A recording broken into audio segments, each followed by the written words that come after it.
15వ తేదీన పట్టిసీమ పథకాన్ని ప్రజలకు అంకితం చేస్తున్నట్లు ముఖ్యమంత్రి చంద్రబాబు నాయుడు ప్రకటించారు.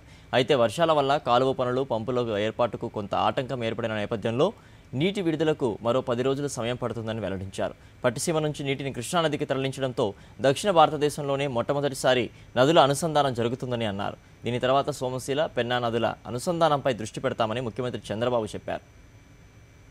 30, 50, 100 ఎన్ని నీళ్లు వస్తే అన్ని నీళ్లు మనం ఆదా చేసుకోగలిగితే పైనంత వరకు తాగేదానికి నీళ్లు, లేకుంటే చెరువులకు నీళ్లు ఇస్తే గ్రౌండ్ వాటర్ టేబుల్ పెరగడం ఇవన్నీ వస్తాయి.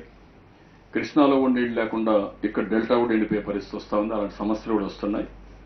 దానిపైన పోలవరం నుంచి ఏదైతే ఈరోజు ప్రకాశం బ్యారేజ్ వరకు వచ్చే అన్ని కాలువలు, ఎర్రవాగు, బుడమేరు, కోవాడ, తమ్మిలేరు, రామలేరు, ఇవన్నీ కూడా కొన్ని నీళ్లు దాంట్లో వదిలిపెట్టే పరిస్థితి వస్తుంది.